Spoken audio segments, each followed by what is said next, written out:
കേരളത്തിൽ രാഷ്ട്രപതി ഭരണം കൊണ്ടുവരാനുള്ള ബിജെപിയുടെ പരിശ്രമങ്ങൾ എത്ര കണ്ട് വിജയിക്കുമെന്നറിയാൻ ഇനി മണിക്കൂറുകൾ മാത്രം. അതിലെ ഏറ്റവും നിർണായക നിമിഷവും ഇന്നലെ കടന്നുപോയി. മുഖ്യമന്ത്രി പിണറായി വിജയൻ ഗവർണറെ രാജ്ഭവനിൽ സന്ദർശിച്ച് ശബരിമല വിഷയവുമായി ബന്ധപ്പെട്ട വസ്തുനിഷ്ഠമായ നാൾവഴികൾ അദ്ദേഹത്തിന് മുമ്പിൽ അവതരിപ്പിച്ചു.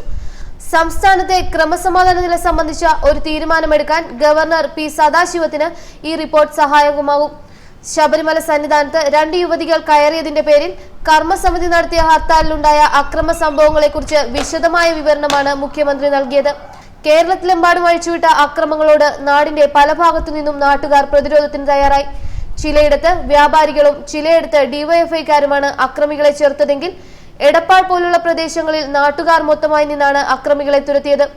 ഇതുവരെയായി മൊത്തം 1137 പോലീസ് കേസുകൾ രജിസ്റ്റർ ചെയ്തു.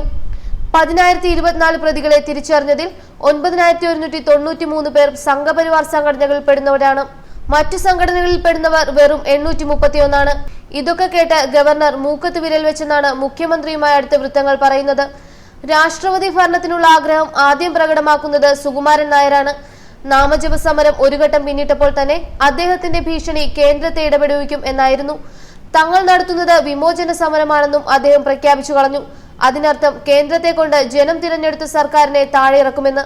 പണ്ട് NSS ചെയ്ത് വിജയിച്ച വഴിയാണിത്. അത് നല്ല പരിപാടിയാണല്ലോ എന്ന് ശ്രീധരൻ പിള്ളയ്ക്കും BJP നേതാക്കൾക്കും തോന്നുകയും ചെയ്തു. ശബരിമലയെ സംബന്ധിച്ച എല്ലാ വെല്ലുവിളികളെയും അതിജീവിച്ച് യുവതികൾ മല കയറുക കൂടി ചെയ്തതോടെ മുഖം നഷ്ടപ്പെട്ട BJPക്ക് ഇനി ഏക ലക്ഷ്യം രാഷ്ട്രപതി ഭരണമാണ്. കേന്ദ്ര BJP നേതാക്കളിൽ ഒരു വിഭാഗവും കേരള BJPക്ക് പിന്തുണയായുണ്ട്. അതിന്റെ പിൻബലത്തിലാണ് ശ്രീധരൻ പിള്ളയും സംഘവും രാഷ്ട്രപതിയെ കൊണ്ട് കേരളം ഭരിക്കാൻ വന്നേ പറ്റൂ എന്ന് അഭ്യർത്ഥിച്ചത്. കേരളമാകെ അക്രമമാണെന്നും സാമൂഹ്യ വിരുദ്ധ ശക്തികൾ അഴിഞ്ഞാടുകയാണെന്നും അദ്ദേഹം രാഷ്ട്രപതിയോട് വിവരിച്ചു. ശബരിമലയിൽ പോലും കുഴപ്പമാണ്, സ്ത്രീകൾക്കു നേരെ പോലും ആക്രമണം നടത്തുന്നുവെന്നും അവർ സൂചിപ്പിച്ചു. ഇതിനൊക്കെയുള്ള മറുപടിയാണ് ഗവർണറിലൂടെ മുഖ്യമന്ത്രി ഇന്നലെ റിപ്പോർട്ടായി കൊടുത്തത്.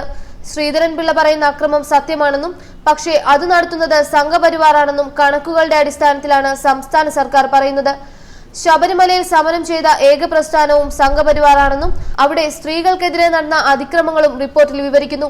ഇതിനെല്ലാം നേരെ ശക്തമായ നിയമ നടപടികൾ എടുത്തിട്ടുണ്ടെന്നും അതിനാൽ ഇപ്പോൾ കേരളം ശാന്തമാണെന്നും റിപ്പോർട്ടിലൂടെ സംസ്ഥാന സർക്കാർ വ്യക്തമാക്കി. എന്തായാലും ഈ റിപ്പോർട്ടോടെ കേരള ഭരണം ഏറ്റെടുക്കാനുള്ള സാധ്യത ഭരണഘടനാപരമായി വിരളമായിരിക്കുന്നു എന്നാണ് നിയമജ്ഞർ പറയുന്നത്. അങ്ങനെ എന്തെങ്കിലും രാഷ്ട്രീയ നീക്കം നടന്നാൽ സുപ്രീം കോടതിയിൽ ഈ റിപ്പോർട്ട് നിർണായക രേഖയാകും. പിണറായി വിജയൻ ഒരാഴ്ച കൊണ്ട് പുഷ്പം പോലെ തിരികെ മുഖ്യമന്ത്രി കസേരയിൽ എത്തുകയും ചെയ്യും. വലിയ നാണക്കെടിന് അത് വഴിതെളിക്കും. മുൻ സുപ്രീം കോടതി ജസ്റ്റിസ് കൂടിയായ സദാശിവത്തിന് രാഷ്ട്രപതി ഭരണത്തിന് അതുകൊണ്ട് തന്നെ സംസ്ഥാന മന്ത്രിസഭയെ പിരിച്ചുവിടണമെന്ന ആവശ്യത്തിന് അനുകൂലമായൊരു റിപ്പോർട്ട് കൊടുക്കുക സാധ്യമല്ല. തിരഞ്ഞെടുപ്പ് തലയ്ക്ക് മുകളിൽ വന്നു നിൽക്കുന്ന ഈ സമയം രാഷ്ട്രപതി ഭരണം വലിയ മണ്ടത്തരമായി പോകുമെന്ന് BJPയിൽ തന്നെ ഒരു വലിയ വിഭാഗത്തിന് അഭിപ്രായമുണ്ട്. അതുകൊണ്ട് അധികം വൈകാതെ രാഷ്ട്രപതി ഭരണത്തെ സംബന്ധിച്ച മോഹവും കേരള BJPക്ക് ഉപേക്ഷിക്കേണ്ടി വരുമെന്നാണ് സാഹചര്യം വ്യക്തമാക്കുന്നത്. ഇനി എന്തെന്ന ചിന്ത സംസ്ഥാന നേതൃത്വത്തിൽ ശക്തമാണ്. നരേന്ദ്രമോദിയുടെയോ അമിത്ഷായുടെയോ സന്ദർശനം 2 ദിവസം വാർത്തയാക്കാമെന്നതിനപ്പുറം എന്തൊക്കെ സാധ്യതകളാണ് ഉള്ളതെന്ന് പരിശോധനയിലാണ് നേതൃത്വം. വമ്പന്മാരെ മറുകണ്ഠം ചാടിക്കുവാനുള്ള ശ്രമം വേണ്ട വിധം വിജയിച്ചിട്ടില്ല. ഒരുവിധം പിടിച്ചുകൊണ്ടുവന്ന PC ജോർജ് UDFിലേക്ക് തിരിച്ചുപോയിരിക്കുന്നു. മാത്രമല്ല തന്റെ പുതിയ ലാവണം ഉറപ്പിക്കാനും വിശ്വസ്തത പ്രകടിപ്പിക്കാനും വരും ദിനങ്ങളിൽ ജോർജ് BJPയെ മുഴുത്ത തെറി വിളിക്കാനും സാധ്യതയുണ്ട്. അതിനെ പ്രതിരോധിക്കാൻ തന്നെ നല്ല സമയം വേണ്ടിവരും. ശബരിമല സമരമാണെങ്കിൽ കെട്ടടങ്ങിയിരിക്കുന്നു. അവിടെ യുവതി പ്രവേശനം ഇപ്പോൾ വാർത്തയെ അല്ലാതായി. അതോടെ ഇപ്പോൾ നടന്നുകൊണ്ടിരിക്കുന്ന നിരാഹാരം പോലും അപ്രസക്തമായി. അടുത്ത 3 മാസം കൂടി ശബരിമല വിഷയം സജീവമായി നിർത്തുകയാണ് ലക്ഷ്യം. വീണ്ടും ഹർത്താലും നാമജപ സമരവും നടത്തുന്ന ശ്രമങ്ങളെല്ലാം പാതി വഴി ഉപേക്ഷിച്ചിരിക്കുകയാണ്. 1 ലക്ഷം പേരെ വെച്ച് സെക്രട്ടേറിയറ്റ് വളയലും മഹാരഥയാത്രയും ആസൂത്രണം ചെയ്തെങ്കിലും അസാധ്യമെന്ന് മനസ്സിലാക്കി വേണ്ടെന്ന് വെച്ചു. പുതിയ തന്ത്രങ്ങൾ ഒരുക്കുകയാണ് BJP നേതൃത്വം. അതുമാത്രമേ ഇനി വഴിയുള്ളൂ. ന്യൂസ് ഡെസ്ക് മലയാളി വാർത്ത.